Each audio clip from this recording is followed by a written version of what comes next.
Hello students, आपका अपने YouTube channel prominent classes में एक बार फिर से स्वागत है। आज हम करेंगे क्लास 12th इकोनॉमिक्स का चैप्टर 4 है जिसका नाम है मेजरमेंट ऑफ नेशनल इनकम। ठीक है, आज हम जो डिस्कस करने वाले हैं वैल्यू एडिड मेथड, जो कि हम नेशनल इनकम को निकालने के लिए एक मेथड होता है। इसके 3 मेथड है। एक मेथड जो इनकम मेथड है, दूसरा वैल्यू एडिड, तीसरा एक्सपेंडिचर मेथड। इनकम मेथड हम डिस्कस कर चुके हैं। आप प्लेलिस्ट में जाके इकोनॉमिक हमने प्लेलिस्ट बना रखी है इकोनॉमिक क्लास 12th के नाम से, वहाँ प्रॉपर आपको वहाँ वीडियोस मिल जाएंगे। आप वहाँ हमारी वीडियो सारी देख सकते हो। ठीक है, आज हम करेंगे वैल्यू एडिड मेथड और नेक्स्ट वीडियो में हम करेंगे अपना एक्सपेंडिचर मेथड। तो चलो देखते हैं वैल्यू एडिड मेथड क्या करना है। तो मैंने अपने इसमें थंबनेल में लगा रखा है कि 2 स्टेप में ही हम इसको कवर करने वाले हैं। ठीक है, तो स्टेप नंबर 1 में क्या करना है। स्टेप नंबर 1 में हमने निकालना है GVA एट MP। अब ये GVA एट MP है क्या? Gross value added. तो ये क्या है? ग्रोस वैल्यू एडिड है एट MP। तो GVA एट MP बोलो या फिर GDP एट MP बोलो या फिर वैल्यू एडिड, सब बराबर हैं। तो आपको पजल नहीं होना बच्चों, GVA एट MP को ही हम GDP एट MP बोलते हैं या फिर वैल्यू एडिड बोलते हैं। ठीक है, तो स्टेप नंबर 1 में आपको क्या कैलकुलेट करना है? GDP एट MP कैलकुलेट करना है। अब GDP एट MP निकालने का फॉर्मूला क्या होगा? Value of output minus intermediate consumptions. Very good, अगर आपको मिलता है डायरेक्ट क्वेश्चन में वैल्यू ऑफ आउटपुट और इंटरमीडिएट कंजप्शन आपको मिल जाता, वेरी वेल, बहुत अच्छा है। अगर आपको ये नहीं मिलते हैं, डायरेक्ट आपको नहीं मिलते हैं, तो आपको क्या होगा? वैल्यू ऑफ आउटपुट अगर ये नहीं देते हैं तो वैल्यू ऑफ आउटपुट निकालने का हमारे पास फॉर्मूला है माय डियर। तो वैल्यू ऑफ आउटपुट डायरेक्ट नहीं है तो इसका फॉर्मूला क्या होगा? जितनी भी सेल्स हुई ना उसमें हम चेंज इन स्टॉक को ऐड कर देंगे। क्या करेंगे? सेल्स में चेंज इन स्टॉक को अगर हम ऐड कर देंगे तो क्या जाएगा? Value of output. और वैल्यू ऑफ आउटपुट को यहाँ रख देंगे और उसमें से इंटरमीडिएट कंजप्शन माइनस कर देंगे तो क्या आ जाएगा? GDP एट MP आ जाएगा। लेकिन यहाँ परेशानी वाली बात क्या है बच्चों, जो हमारा CBSE या फिर कोई भी स्टेट बोर्ड क्या करता है, डायरेक्ट सेल्स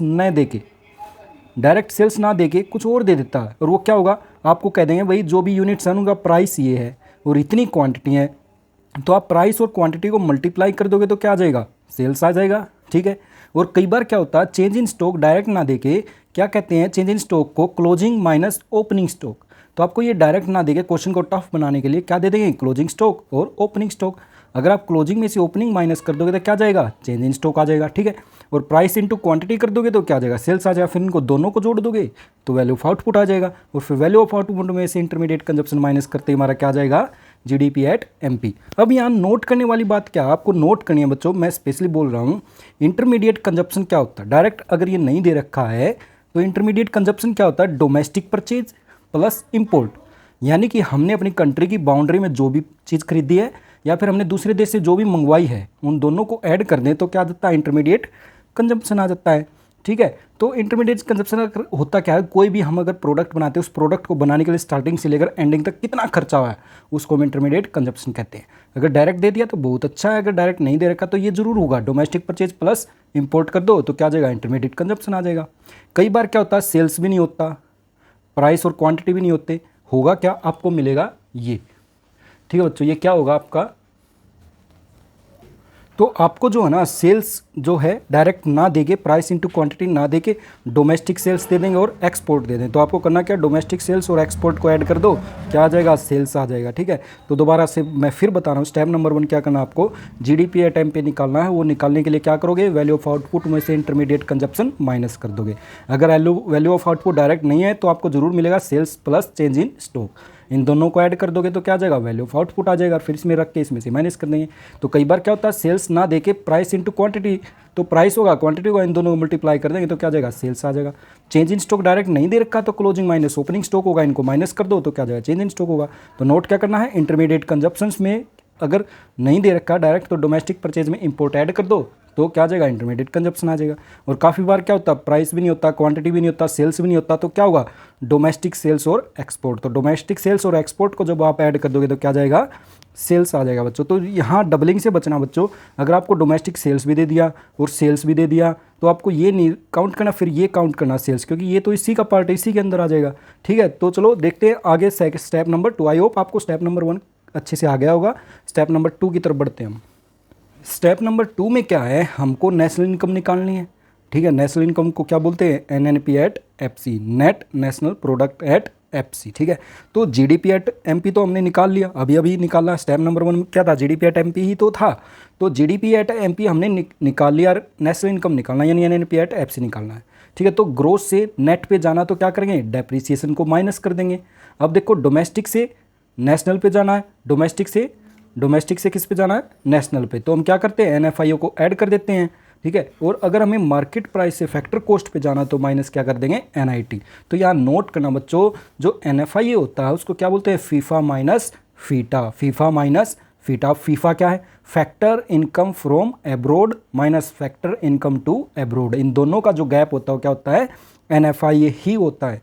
अब NIT क्या होगा, NIT IT माइनस सब्सिडी, यानी इनडायरेक्ट टैक्स माइनस सब्सिडी को क्या बोलेंगे, NIT बोलेंगे, ठीक है। अब देखो यहाँ याद करना बच्चों, जो हमारा IT होता है ना, IT को हम GST भी बोलते हैं, इनडायरेक्ट टैक्स को हम क्या बोलेंगे, GST, यानी ग्रोस वो जो भी होगा हमारा तो GST बोलेंगे, IT को क्या बोलेंगे, GST ही बोलेंगे। अगर आपको क्वेश्चन में दे रखा है IT दे दिया, सब्सिडी नहीं दी है, तो सब्सिडी को जीरो लेट कर लो, ठीक है। IT माइनस जीरो तो क्या आ जाएगा, NIT आ जाएगा। तो चलो देखते हैं, अपना न्यूमेरिकल देख लेते हैं इस पर बेस, तब आपको ये अच्छे से क्लियर होगा।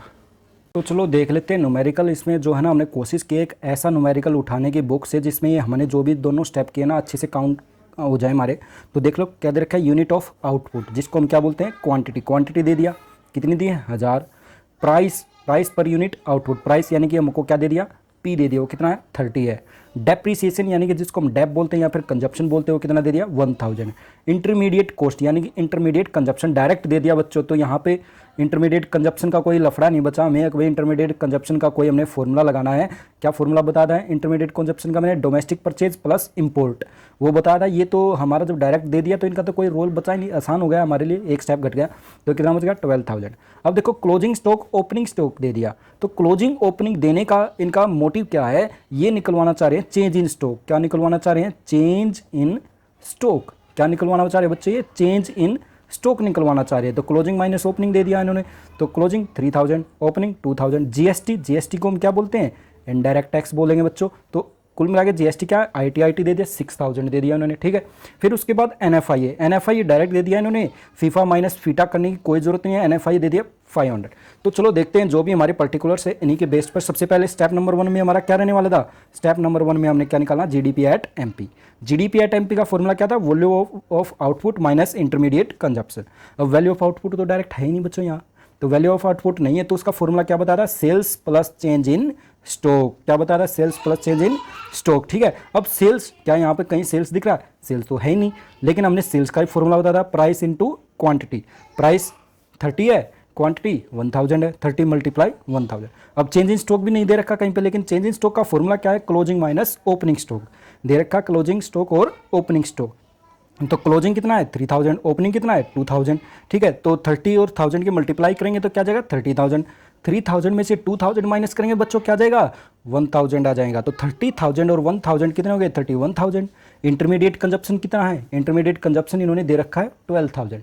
तो अगर हम 31000 में से 12000 माइनस कर देंगे तो क्या जाएगा, GDP एट MP आ जाएगा, ठीक है। आगे देखते हैं, अभी भी क्या निकाला है, 31000 निकाला। इंटरमीडिएट कंजप्शन कितना दे रखा है, 12000 दे रखा है बच्चों।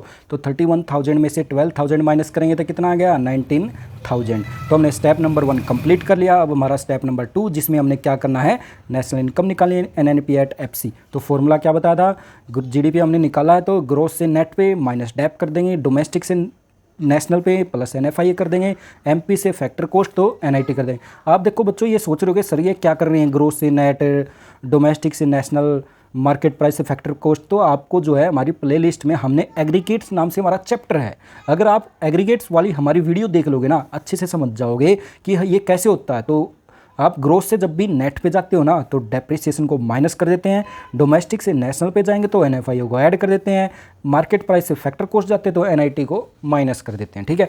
GDP एट MP हमारा कितना आया है, 19000। डेप्रिसिएशन पीछे क्वेश्चन में कितना दे रखा था, 1000। NFIA कितना दे रखा था, 500। NIT मैंने बताया था, NIT का फॉर्मूला क्या होता है, NIT का जो फॉर्मूला होता है IT minus subsidy, IT minus subsidy. IT यहाँ पे देखो, आईटी जीएसटी को ही आईटी कहते हैं, ठीक है, जीएसटी को ही आईटी कहते हैं। तो आईटी यानी कि जीएसटी कितना दे रखा है 6000, सब्सिडी दे ही नहीं रखा था, तो हमने क्या ले लिया 0।